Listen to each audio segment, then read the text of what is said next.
చైల్ పెట్టకండి.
కోసేనా కొయ్యన్నా అయిపోయినా ఎంచమంటారు.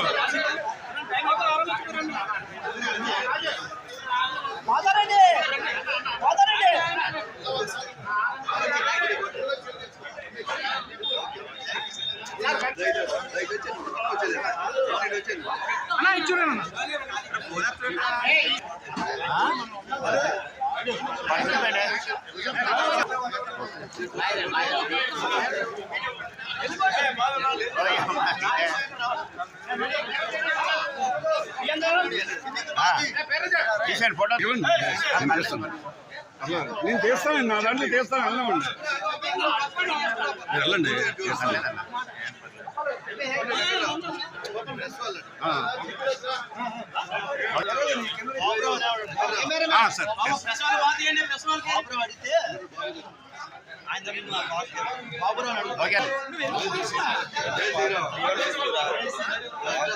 జై శ్రీరామ్.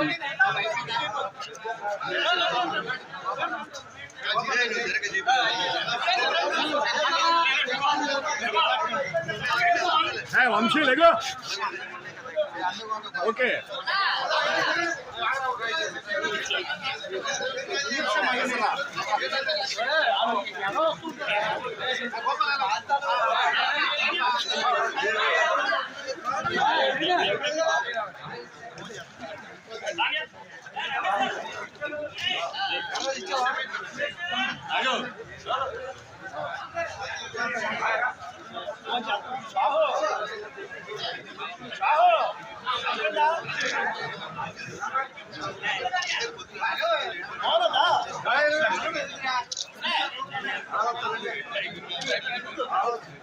Thank you.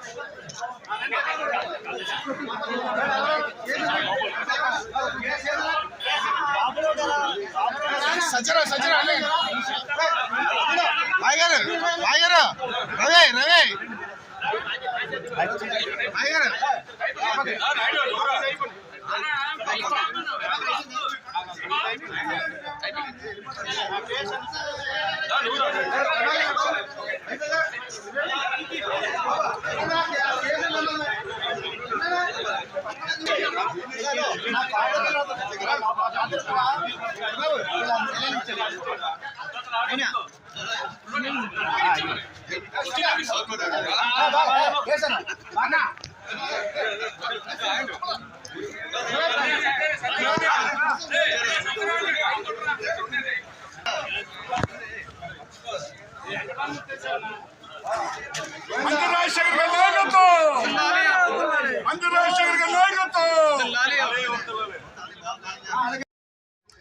ఫోటోకి లైటింగ్ పెట్టండి.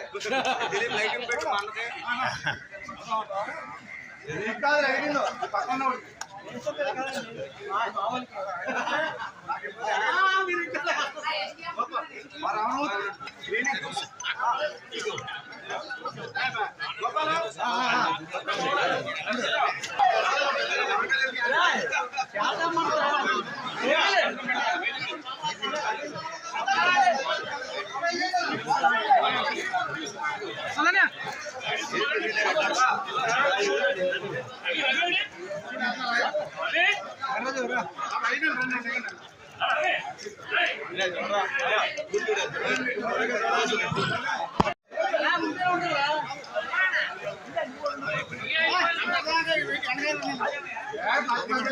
అయిపోతుంది కదా.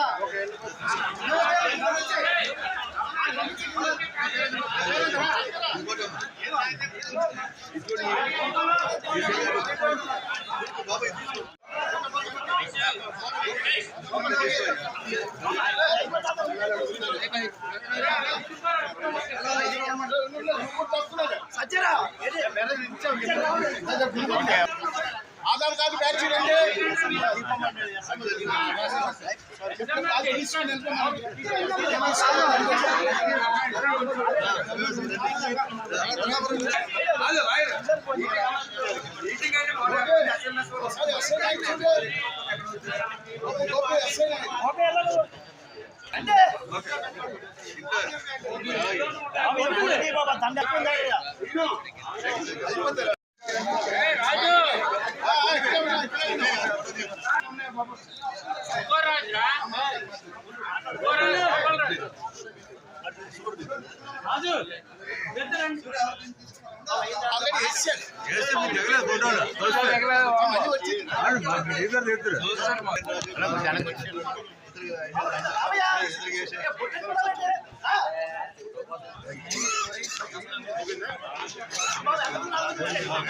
చాలండి ఆపండి.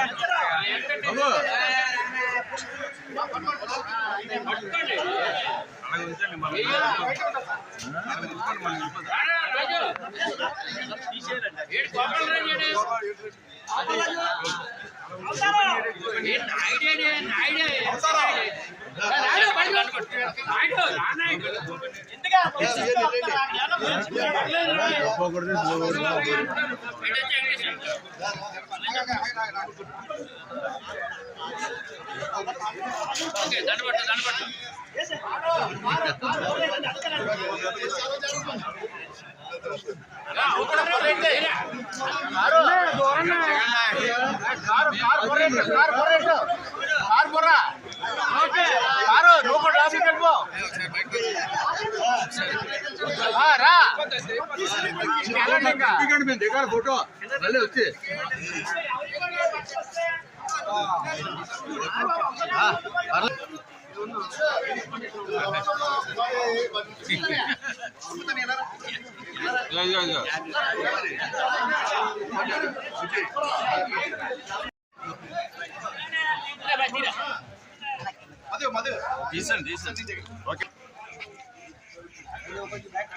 ఓ అయిపోయినా రండి బయటికి.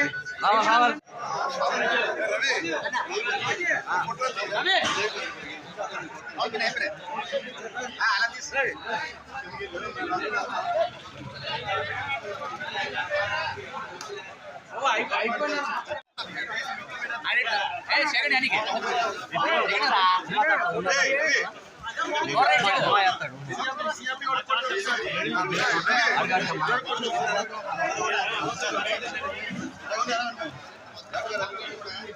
రెడీ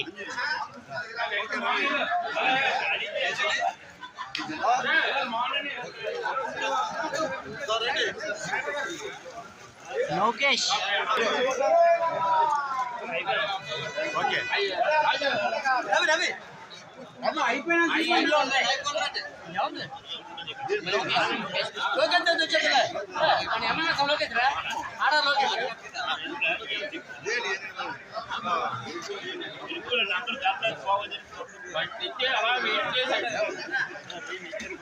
అదే ఇప్పుడు ఫ్రీ అవుతుంది నా కొట్టు తమ్ముడు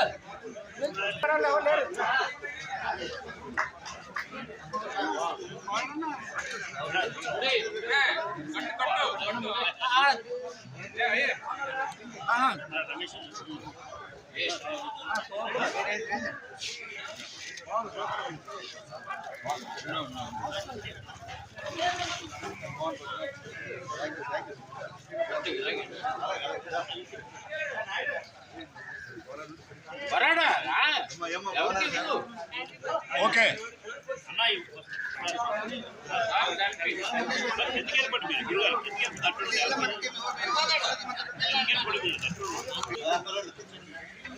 సైడ్ సైడ్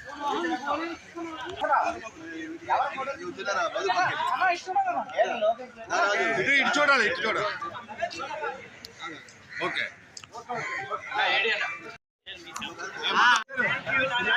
ఫోన్లో తీసాను పంపిస్తాను అది లాక్ అయిపోయింది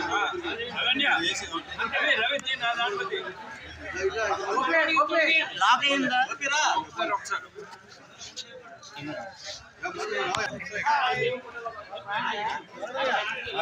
రెడీ రెడీ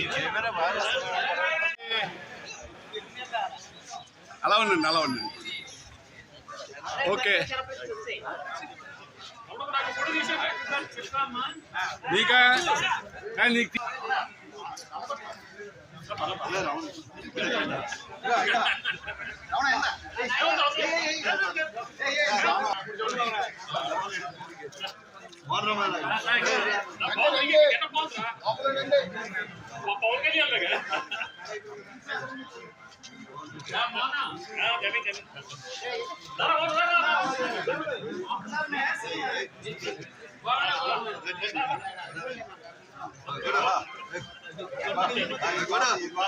ఓకే ఇటు చూడండి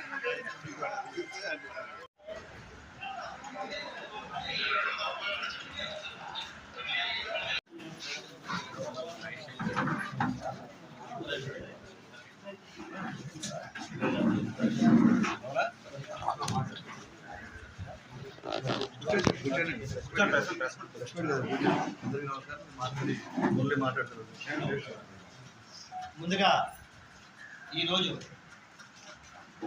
గౌరవనీయులు పెద్దలు స్టీల్ ప్లాంట్ ఐఎన్టీయూసీ కార్మిక సంఘాల ప్రయోజనాల పరిరక్షణ అట్ ది సేమ్ టైం సంస్థను రక్షించుకోవడం. ఈ క్రమంలో ఇంతవరకు మీరు వైఎస్ఆర్సీపీలో ఉన్నారు, ఇప్పుడు అందులో ఉన్నట్ట లేకపోతే విడిచిపెట్టేస్తున్నట్ట లేకపోతే న్యూట్రల్గా ఉంటారు? మీ వ్యక్తిగతమైనటువంటి పూర్తిగా కార్మిక వర్గం మీదే పోరాటం చేసి కార్మిక నాయకుడిగా కొనసాగుతారు. మీ ఉద్దేశం? చెప్పాను కదా కార్మిక వర్గ ప్రయోజనం. గౌరవశ్రీ మంత్రి రాజశేఖర్ గారు పుట్టినరోజు జరపడానికి ఐఎన్టీయూసీ నిర్ణయించింది. దానిలో భాగంగా ఈరోజు ఆయన జన్మదినం మన యూనియన్ కార్యాలయంలో జరిపించడం జరిగింది. దానికి మేము పిలిచిన వెంటనే వచ్చిన పత్రికా అధినేతలకు, టీవీ ప్రెస్ వారికి అందరికీ కూడా ముందుగా ఐఎన్టీయూసీ నుంచి మంత్రి రాజశేఖర్ గారి దగ్గర నుంచి కూడా నేను ధన్యవాదాలు తెలియజేస్తున్నాను. మిత్రులారా, ఈరోజు కంటెంట్ ఏంటంటే ఆయన జన్మదినం ఘనంగా జరపాలని, ఆయన నాయకత్వాన్ని మరొకసారి మేమందరం కూడా స్టీల్ ప్లాంట్ మొత్తంలో ఆయన నాయకత్వం సమర్థించాలని కార్మికులందరూ కూడా కోరుకుంటూ ఉన్నారు. ఆయన నాయకత్వం కావాలని కోరుకుంటున్నారు. ఎందుకంటే ఈరోజు విశాఖపట్నం స్టీల్ ప్లాంట్లో జరుగుతున్న పరిణామాలు మీకైతే తెలియనివి కాదు. దానికి కారణం తెలుసు మీకు అందరూ. ఈరోజు కార్మికులకు కానివ్వండి, మన టెంపరీ ఎన్ఎంఆర్లకు కానివ్వండి, ఆఫీసర్లకు కానివ్వండి, జీతాలు ఇవ్వలేని పరిస్థితికి ఈ స్టీల్ ప్లాంట్ మేనేజ్మెంట్ కానివ్వండి, పైన ఉన్న ప్రభుత్వాలు కానివ్వండి తీసుకొని వచ్చాయి. దానిలో కొంత భాగం ఇక్కడున్న కొన్ని ఏవైతే ఉన్నాయో వారికి వంత పాడుతున్న అధికార పక్షంలో ఉన్న యూనియన్లు కానివ్వండి, వారంతా కూడా కమ్యూనిస్ట్ పార్టీ యూనియన్లు కానివ్వండి, వారికి మేనేజ్మెంట్ వంత పాడుతూ ఉన్నాయి. ఇది కార్మికులు రావాలి జీతభత్యాలు కూడా నెలకి 2 సార్లు 3 సార్లు వాయిదాల పద్ధతిలో మేనేజ్మెంట్ ఇవ్వడం జరుగుతుంది. అది కూడా మేము అడిగి గొడవ పెడితే తప్ప ఇవ్వడం జరగడం లేదండి. మేనేజ్మెంట్ శేఖర్ గారు కూడా ఎన్నోసార్లు దగ్గరుండి కూర్చొని కార్మికులు రావాలి జీతభత్యాలు అడిగిన విషయంలో కూడా మరి ఆయన ముందుండి మమ్మల్ని అందరూ నడిపిస్తున్నారు. ఆయనకి ఈ పుట్టినరోజు సందర్భంగా మా కార్మిక వర్గం తరఫున ఐఎన్టీసీ మరొకసారి ఆయనకి జన్మదిన శుభంగా తెలియజేస్తూ ఉన్నాం. నాయకత్వంలో ఈ విశాఖపట్నం స్టీల్ ప్లాంట్ ఐఎన్టీసీకి మంచి రోజులు అతి దగ్గరలోనే ఉన్నాయి. అలాగే విశాఖపట్నం స్టీల్ ప్లాంట్ కూడా మంచి రోజులు మరల రాబోతున్నాయి. భవిష్యత్తులో రాజశేఖర్ గారి నాయకత్వంలో ఈ కర్మాగారంలో మరల పూర్వం మనం ఎటువంటి ఫెసిలిటీస్ అనుభవించామో ఆ రకంగా మరల దిశగా ప్రయాణం మనం కొనసాగిస్తామని, ఆ రకంగా అవసరమైన శక్తి సామర్థ్యాలు ఆ భగవంతుడు రాజశేఖర్ గారు కల్పించాలని ఓ నిర్ణయం చేసి ఎట్టి పరిస్థితి చేయాలండి, చేస్తే తీరుతామని చెప్తే ఆయన ఒప్పించడం జరిగింది. అయితే ఒకసారి అలా వచ్చి కనబడతానని చెప్పడం జరిగింది. ఇంకో కారణం కూడా ఉంది, ఫ్యూచర్లో ఎలక్షన్ కూడా ఉన్నాయి కాబట్టి సార్ మీరు డైరెక్షన్ ఇవ్వాలి మాకు కార్యకర్తలకి నాయకులకి. ఆ డైరెక్షన్ ప్రకారంగా నడాలి. ప్లాంట్ భవిష్యత్తు బాగోలేదు, ప్రైవేట్ పరం చేయడానికి ముందుకు వెళ్తున్నారు. అది 1280 రోజుల నుంచి మనం కష్టపడిన మీ నాయకత్వంలోనే మనం ఎన్నో ఢిల్లీ ప్రోగ్రాలు అవి చేసి అన్ని విధాలుగా మనం పోరాడుతున్నా దానికి ఫలితం దక్కడం లేదు. మన నాయకత్వం ఎంప్లాయీస్ కూడా కోరుకుంటున్నారు. యూత్ ఎంప్లాయీస్ కూడా రాజశేఖర్ నాయకత్వం అయితేనే స్టీల్ ప్లాంట్ బాగుంటుంది, కార్మికులకి ఏమైనా రావాల్సిన బెనిఫిట్స్ అన్నీ వస్తాయని చెప్పి ప్రతి కార్మికుడు నమ్మకంతో ఉన్నారు ఈవేళ. అదే ఇప్పుడు మన కారరావు గారు చెప్పినట్టుగా ఐఎన్టీసీ సంస్థకి అయితేనే మేము బెనిఫిట్ మేము ఓట్లు వేస్తామన్నట్టు కూడా కార్మికుల్లో ఉన్నది. మరి రాజశేఖర్ గారికి ఆ నిర్ణయం కూడా ఈరోజు తెలియపరచాలని మీడియా సంస్థలన్నీ పిలిచి ఈ కార్యక్రమం ఏర్పాటు చేయడం జరిగింది. ఆ సూచనలు కూడా రాజశేఖర్ గారు ఇచ్చి ఇలాంటి జన్మదినాలు ఎన్నో జరుపుకొని ఈ కార్మిక సేవ చేయాలని ఆయన ఎప్పుడు కార్మిక లోకాన్ని గుర్తుపెట్టుకొని ఉంటారు కాబట్టి ఆయన కార్యకర్తలు ఉండాలని కోరుకుంటూ విరమించుకుంటాం. చాలా మంది ఈరోజు చూశారు కదా, ఎక్కడెక్కడ నుంచి వచ్చారు. మామూలుగా రవి లాంటి వ్యక్తికి మామూలుగా వాళ్ళందరూ టౌన్ నుంచి ఎక్కడెక్కడ నుంచి చేశారు. మా సీతారామరాజు కూడా ఆఫీసర్గా మొన్న రిటైర్ అయ్యి ఈరోజు ఐఎన్టీసీ కార్యక్రమాల్లో పాల్పంచుకోవాలని చేసి వాళ్ళు కూడా రావడం. ఈరోజు మీరు కూడా మరి ముందు నుంచి విశాఖపట్నం స్టీల్ ప్లాంట్ అన్ని అనుబంధాలు అన్నీ కూడా ఉన్నాయి కాబట్టి వచ్చారు, కూర్చోలేరు. సరే, దీని మీద ఏంటంటే ఇక్కడ ఈరోజు జరిగే కార్యక్రమం నిజంగా అసలు ఎవరు కూడా ఊహించిన విధంగా పాపం వీళ్ళు ఏదో ఎందుకు పెట్టారో అన్నది ఒక మాట చెప్తామని అనుకుని ఉంటారు. కానీ వీళ్ళని కూడా చేయకుండా కార్యకర్తలు ఉత్సాహంతో కేరింతలు వేసి వారి దానికి అభిమానాన్ని చాటి చెప్పడంతో వీళ్ళు చెప్పాలని కూడా చెప్పలేకపోయారు. అభిమానమే దాన్ని విధంగా చూస్తుంది కంటే అభిమానమే దేనికైనా ఉపయోగపడే కార్యక్రమం. అంత పెద్ద ఎత్తున ఈరోజు విశాఖపట్నం స్టీల్ ప్లాంట్లో ఉన్నటువంటి ఐఎన్టీసీ కార్యకర్తలే కాకుండా వివిధ కార్మిక సంఘాలకు సంబంధించినటువంటి వాళ్ళు కూడా వచ్చి వారు కూడా దేవాలయంలో పూజ చేసి వెంకటేశ్వర స్వామి టెంపుల్లో కూడా పూజలు చేసి వారు ఇక్కడ రావడం, మిగతాగిన వాళ్ళు వచ్చి అది ఇంకెవరో ఇస్తున్నారు పెన్ను బహుకరిస్తుంటే రేపు మళ్ళీ ఐఎన్టీసీ గెలుస్తుందంటే ఐఎన్టీ గెలిచిన తర్వాత కూడా వారు చెప్పడం, ఈ విధంగా వారు చేయడం. కానీ ఈరోజు ఉన్నటువంటి దాంట్లో అన్ని రాజకీయ పార్టీలు ఇక్కడ ఏంటంటే ఈ రాజకీయ పార్టీ ఆ రాజకీయం కాకుండా అన్ని రాజకీయ పార్టీలు ఈరోజు తెలుగుదేశం పార్టీ వాళ్ళు కానీ, జనసేన వాళ్ళు కానీ, వైఎస్ఆర్ కాంగ్రెస్ పార్టీ వాళ్ళు కానీ, కాంగ్రెస్ పార్టీ వాళ్ళు కానీ, బీజేపీ వాళ్ళు కానివ్వండి, కమ్యూనిస్ట్ పార్టీ వాళ్ళు కానివ్వండి, వీరందరూ కూడా మరి అన్నిటికీ అతీతంగా కేవలం కార్మిక ఐకమత్యం వర్ధిల్లాలని చెప్పే దాంతో వారందరూ వచ్చి అభినందించినందుకు హృదయపూర్వక వారందరికీ నేను చేస్తున్నా ఆచరిస్తున్నా. ఉదయం నేను సిటీ నుంచి వచ్చే సిటీలో కూడా చాలామంది వివిధ ప్రాంతాల నగరంలోని వివిధ ప్రాంతాల వాళ్ళు కూడా ఈ ట్రేడ్ యూనియన్స్ కాకుండా బయట వాళ్ళు కూడా వచ్చి ఆశీర్వదించే కార్యక్రమం చేపట్టి నిజంగా వారందరికీ ధన్యవాదాలు. ఇదంతా జరిగిందంటే కేవలం విశాఖపట్నం స్టీల్ ప్లాంట్లో ఐఎన్టీస్ బలీయమైన శక్తి కాబట్టి ఆ శక్తిని చూసి అందరూ కూడా గౌరవించే పరిస్థితి అనేది ఏర్పడింది అనే విషయాన్ని కూడా నేను తెలియజేస్తున్నాను. ఏంటంటే తప్పనిసరిగా మాకు రాజకీయాలు ముఖ్యం కాదు, రాజకీయాల కంటే ఈ కర్మాగార ప్రయోజనం ముఖ్యం, కార్మిక సంక్షేమానికి ప్రాధాన్యత. రాజకీయ పార్టీలన్నీ కూడా పార్టీ వ్యవహారాలన్నీ కాకుండా కేవలం కార్మిక సంక్షేమం ధ్యేయంగా ఈ కర్మాగార పరిరక్షణ ధ్యేయంగా ఐఎన్టీసీ పనిచేస్తుంది. ఈ యొక్క వివిధ రాజకీయ పార్టీలు అన్నీ కూడా ఐఎన్టీసీలో మిళితమై ఉన్నాయి కాబట్టి వారందరి మనోభావాన్ని గౌరవించి వారందరికీ కూడా ప్రోత్సహించే విధంగా చేసి బయట రాజకీయాలు వేరు, ఇక్కడ కార్మిక సంఘాలకు వచ్చేటప్పుడు కార్మిక సంఘాలు ఐఎన్టీసీ అన్నదే దేశవ్యాప్తంగా రాజకీయాలకు అతీతంగా ఒక సంస్థను పెద్ద సంజీవ్ రెడ్డి గారి సారథ్యంలో ఈరోజు స్వాతంత్ర సమర మహాత్మా గాంధీ ఆశయాలకు అనుగుణంగా ఎంతోమంది మహనీయులు, నేతాజీ సుభాష్ చంద్రబోస్ లాంటి వాళ్ళు, గుల్జారీ నందా లాంటి వారు, వీరందరూ ఎంతో నాయకత్వం వహించేటువంటి సంస్థ ఇది. ఈ సంస్థలో రాజకీయాలకు తావివ్వకుండా అందరినీ ప్రోత్సహించే కార్యక్రమాలు చేశారు కాబట్టి ఈరోజు ఐఎన్టీసీలో అనేకమైనటువంటి మహారాష్ట్రలో చూస్తే తృణమూల్ నేషనలిస్ట్ కాంగ్రెస్ పార్టీ వాళ్ళు కానివ్వండి, లేదా బెంగాల్కి వెళ్తే తృణమూల్ కాంగ్రెస్ వాళ్ళు కానివ్వండి, తెలంగాణకి వెళ్తే టీఆర్ఎస్ వాళ్ళు కానివ్వండి, ఆంధ్రప్రదేశ్లో కాంగ్రెస్ పార్టీకి సంబంధించిన వైఎస్ఆర్ కాంగ్రెస్ పార్టీకి సంబంధించినటువంటి వాళ్ళు కానివ్వండి, ఇలాగ అన్ని పార్టీల వారు కూడా ఐఎన్టీసీ, ఎందుకంటే ఐఎన్టీసీ ఒక్కటే ఏదైనా చేయగలదని చెప్పేటప్పుడు ఒక ప్రగాఢమైన నమ్మకం అందరూ ఉంది కాబట్టి ఈరోజు కూడా మేము అందుకనే ఎక్కువ ప్రాధాన్యత మాకు కావాల్సింది దేని కార్మికుల కోసం దేనిని వదులుకుంటాం, కార్మికుల తాలూకా ప్రయోజనం ముఖ్యం. స్టీల్ ప్లాంట్ని పరిరక్షించబడాలి, స్టీల్ ప్లాంట్ ఎట్టి పరిస్థితుల్లో ప్రైవేట్ పరం కాకూడదు. అందువల్ల ఈ మధ్య కాలంలో మేము అందరం కూడా వెళ్ళి ఎవరైతే రాష్ట్రంలో ఉన్నటువంటి సంబంధించిన నరసాపురం ఎంపీ ఆయన స్టీల్ మినిస్టర్గా పరిశ్రమల శాఖ మంత్రిగా అయినందుకు వారిని అభినందించి ఇక్కడ ఉన్నటువంటి కంపెనీకి 10,000 కోట్ల రూపాయలు తక్కువ లేకుండా వర్కింగ్ క్యాపిటల్ ఇవ్వాలని, విశాఖపట్నం స్టీల్ ప్లాంట్ భవిష్యత్తులో మనుగడ సాగించాలంటే, ఎందుకంటే మైన్స్ లేవు కాబట్టి, ఇవన్నీ స్టీల్ అథారిటీలో మైన్స్ ఉన్నాయి కాబట్టి దీని కంపెనీని విశాఖపట్నం స్టీల్ ప్లాంట్ సెయిల్లో విలీనం చేయాలని చెప్పేటువంటిది ప్రధానంగా వెళ్తున్నాము.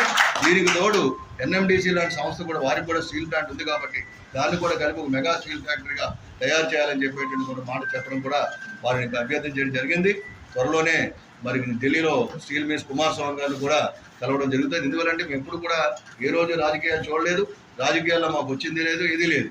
ఆ రోజు కాంగ్రెస్ పార్టీలో ఉన్నప్పటికీ ఎటువంటి లేకపోయినా మళ్ళీ వైఎస్ఆర్ కాంగ్రెస్ పార్టీకి వచ్చిన ఆ పార్టీ చేసినందుకు పార్టీల కోసం కాకుండా ఇప్పుడు కార్మిక ప్రయోజనాలు, కార్మికుల తాలూకు ఉద్దేశంతో మేము పనిచేస్తున్నాం తప్ప ఇంకోటి కాదు. ఆ విధంగా మరి ఆ రోజు ఉన్నప్పుడు మేము ఐఎన్టీసీలు ఉన్నా మరి ఈ ఏ స్టీల్ ప్లాంట్లో కూడా బోనస్ లేకపోతే వెంకయ్యనాయుడు గారి దగ్గరికి వెళ్ళి వెంకయ్యనాయుడికి బోనస్ విశాఖపట్నం స్టీల్ ప్లాంట్లో స్టార్ట్ చేసిన తర్వాత అక్కడ బోనస్ అనేది అన్ని ఇక్కడ స్టార్ట్ చేసి అందరికి కూడా బోనస్ అనేది ఇవ్వడం జరిగింది. ఈ రోజు వరకు ఏ స్టీల్ ప్లాంట్లో కూడా హెచ్ఆర్ఏ అనేది రాలేదు. కేంద్రంలో బీజేపీ ప్రభుత్వం ఉంది, మేము బోనస్ తీసుకొచ్చి రాలేనప్పుడు బీజేపీ ప్రభుత్వం ఉంది, మేము ఇది లేనప్పుడు కూడా హెచ్ఆర్ఏ వాగినప్పుడు కూడా బీజేపీ ప్రభుత్వం ఉంది. వారందరినీ ఒప్పించుకొని తెలుగుదేశం ఎంపీలను కానివ్వండి, లేదా బీజేపీ ఎంపీలు కానివ్వండి, లేదా వైఎస్ఆర్ కాంగ్రెస్ పార్టీ ఎంపీలు కానివ్వండి, వీళ్ళందరినీ రిక్వెస్ట్ చేసి మొత్తం మీద గవర్నమెంట్ ఏదున్నా వాళ్ళని కన్విన్స్ చేసి ఈ రోజు వరకు మిగతా స్టీల్ ప్లాంట్లో హెచ్ఆర్ఏ ఇవ్వలేకపోయినా విశాఖపట్నం స్టీల్ ప్లాంట్లో 8,000 మంది పైగా యాక్చువల్ బేసిస్ 20% హెచ్ఆర్ఏ ఇప్పించిన కార్యక్రమం చేశాం. గతంలో ఇన్సెంటివ్లు కానివ్వండి, హౌస్ బిల్డింగ్ అడ్వాన్సులు కానివ్వండి, హౌస్ బిల్డింగ్ సబ్సిడీలు కానివ్వండి, వెహికల్ అడ్వాన్సెస్ కానివ్వండి, గోల్డ్ కాయిన్స్ కానివ్వండి, సిల్వర్ కాయిన్స్ కానివ్వండి, ప్రమోషన్స్ కానివ్వండి, ఇట్లా ఎన్నెన్నో మెరుగైన రాయితీలు ప్రయోజనాలు తీసుకొచ్చాం.